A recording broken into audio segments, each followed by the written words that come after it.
investigation. You may be thinking that there will be people around him who'll say, stop, don't do that.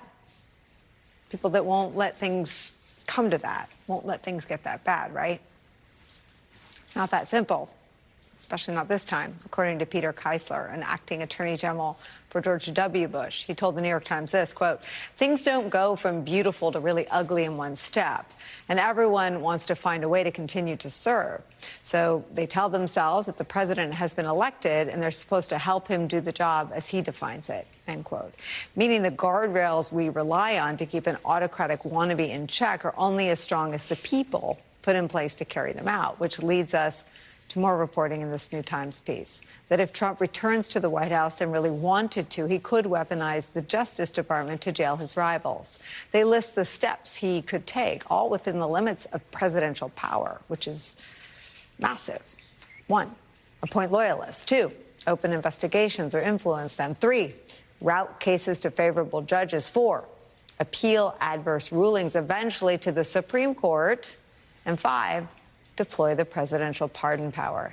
This manipulation of our justice system could have far-reaching consequences. On that, the Times writes this, quote, if the public comes to see the Justice Department as compromised, will witnesses and informants continue to cooperate? Will jurors and judges trust prosecutors in court? A president who misuses the law can ruin lives and shake the system to its core. It's where we start the hour with some of our favorite reporters and friends. Democratic Congresswoman from California and former member of the January 6th Select Committee, Zoe Lofgren, is back with us. Also joining us, Protect Democracy Executive Director Ian Basson's here. With me at the table, NBC News correspondent Vaughn Hilliard and former Assistant U.S. Attorney, now the president of the Leadership Conference on Civil and Human Rights, Maya Wiley, is here. Congresswoman, I want to start with you because you and the other members of the January 6th Select Committee have been publicly targeted or threatened or warned that Trump is coming for you. I wonder, as the polls appear pretty close, if you've done anything to prepare for that, if you've retained counsel or updated your passport, or if you're doing anything differently. No, I haven't. You know, if you look in the Constitution, there is only one mention of immunity, and that's for members of Congress in their official capacity. We may not be held to answer at any other place. So assuming under a second Trump administration that there would still be a court system and the rule of law, which may not be a valid assumption, there's no way that the members of the January 6th committee could be held to account in any other place for our work on that committee. So do you take him seriously when he threatens folks like yourself? Oh, I do take him seriously, but he's someone who I doubt he's ever read the Constitution. Certainly he's unaware of the constraints within it. So, you know, I think he means what he says. Whether he could actually accomplish it is something else again. Ian Basson, let me ask you about this incredible focus. This is the second story in the New York Times about Trump's specific plans to use DOJ to prosecute his enemies. I wonder what you think about this focus now. I mean, Jeff Berman wrote in his book about he was specifically directed to open investigations into perceived political allies of Donald Trump. Michael Cohen was sent to jail because he was writing a book about Donald Trump. John Bolton had his book restrained from being published for a while, got tied up in the courts. Donald Trump, John Durham ran an investigation longer than Bob Mueller did and ensnared many, many people. And even though you didn't have the optics, which Trump actually wanted, of Hillary Clinton or Jim Comey sitting in jail, lives were ruined, reputations were destroyed, massive amounts of expenses were racked up. Jim Comey and Andy McCabe were subjected to audits from the IRS that are the most invasive that the IRS offers on its menu. It all happened already, and I wonder your thoughts with this new body of reporting. Well, look, there are a lot of very dangerous and scary things that Trump is proposing to do if returned to power, contained in booklets like Project 2025. So it's hard to rank them, but I would put this up near the top of them for two reasons. One, leaders who weaponize law enforcement and the regulatory state to go after their perceived opponents do that in order to scare any other people from criticizing them or opposing them politically or standing in their way of their quest for absolute power. This is what leaders like Viktor Orban do, Vladimir Putin do, and Trump admires those leaders because he understands that the playbook is if you can do this, you can scare people off the playing field and entrench yourself in power permanently. And the second reason why it's so disturbing is because it cuts to the core of what freedom is. What is freedom? Freedom is the feeling that we all have that we can walk around in our daily lives and speak freely, compete in the marketplace, associate with who we want without fear that the government will come and prosecute us and take us away from our lives and our families, not because we've done something wrong, but because they don't like what we're saying or who our friends are or what we look like or where our parents or our grandparents came from. Donald Trump is threatening to take that away, to take away that freedom. That's the definition of tyranny when you take that away. And he's playing on the fact that people understand that our system is not perfect, that we've never had the ideal of people being treated equally under the law, that in our country we do have a different set of laws or the application of law for the rich and powerful from the average people. And if anything, Donald Trump has benefited from that. But the way we address it is trying to improve the system, not destroy it and make it even more corrupt. Trump is basically like the quack doctor here, offering bloodletting as the cure for our ailment. But bloodletting kills the patient, and it would kill our body politic here. And so what is, with 30 days ahead of an election that will determine if we become that, elect a tyrant, basically, the second person in 2 days to use that word on this program.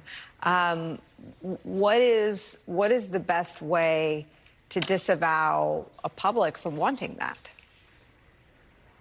I mean, the founders basically said it in the first 3 words of the Constitution.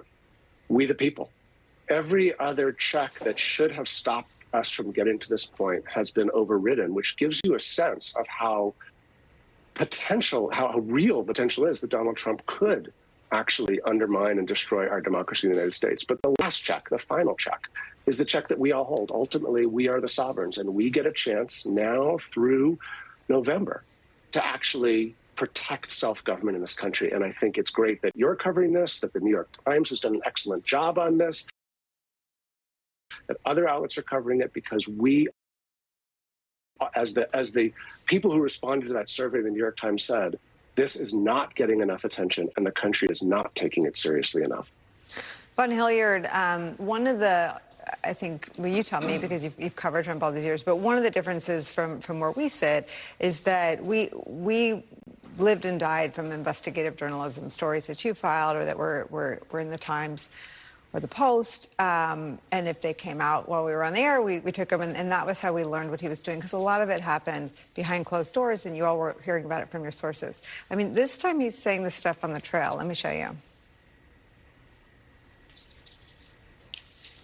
You say they've weaponized the Justice Department, they weaponized the FBI. Would you do the same if you're reelected? Well, he's unleashed something that we've all known about this for 100 years. We've watched other countries do it.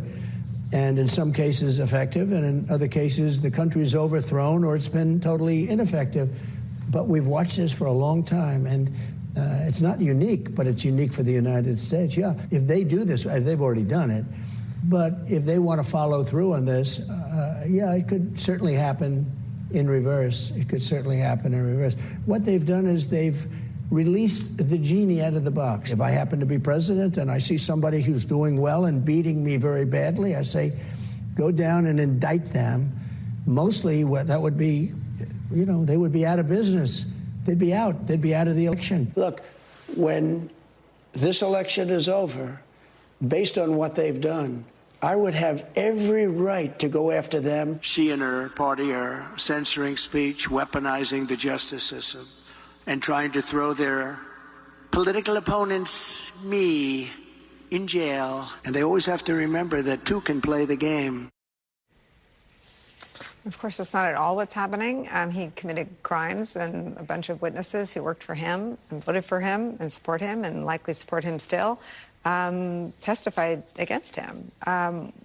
What is What is sort of the state of this? It feels like this is back to the top of his list of priorities and peak with the release of the filing yesterday. I'm glad you played that last bite where two can play the game. It was here in New York to the New York Economic Club with top executives in New York and hedge fund guys, right? This is a place where he said in front of that crowd those words, and I looked around the room being like, he's not hiding it, right? He is telling not only the American public, but some of these top money funnelers to his campaign and individuals that he will rely on within administration exactly what his game plan is. And I think a couple points off of this. Number one, Donald Trump has very little tolerance these days for anybody on his campaign or any allies that are not essentially yes men, right? We saw him go through the likes of multiple chiefs of staff, secretaries of state, national security advisors. Of course, Jeff Sessions was his closest ally, first attorney general. He went out the door. And this go around, it's Jeffrey Clark,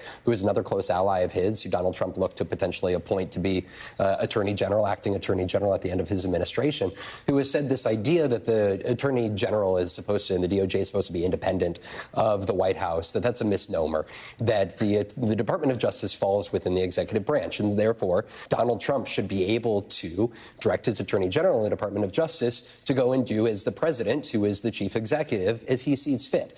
These are some of his closest allies who are explicitly saying this. And when you go and listen to Donald Trump's words and what he says, look at the fact is, we've talked about the certification process. And if it weren't for some key, governors and secretaries of states winning, that system may have fallen here in 2024. But when you look at what this next administration could look like, you're looking at him not even having to get a confirmed attorney general in year one, but relying on an acting attorney general who can go and appoint some career prosecutors that would go in and be able to do his bidding. They could go and try to bring a conspiracy lawsuit stemming out of a place in Texas or Florida, right, that is more potentially favorable to him, and bring those indictments that can do damage. It doesn't even bring, a conviction necessarily, but you can do a lot of damage at that front. And I think that's where I think it's important for the public to listen. What, Maya Wiley, do you think the most effective way, what have you found to be the most effective way, and just pick up on Bon's point, that he said this in front of a room full of people, nobody walked out, nobody raised their hand and said, well, what does that look like? I mean, and the sort of complicity of the enablers, to me, is one of the most difficult stories, it would appear, for all of us to get at, because the idea that would be good for the economy if America turns into an autocracy. I mean, ask Viktor Orban's sort of industry leaders how they're doing. I mean, if you're in the favor of the autocrat, you're probably doing fine. But I think people don't know what this looks like. For Trump, because he's both shallow and autocratic in instinct, it could be some executive's daughter that tweets an unflattering picture of him or tweets a story. And that company could be targeted on social media immediately without any calls, without anything. I mean, the nature of this is so precarious, and it feels like the alarm isn't proportional.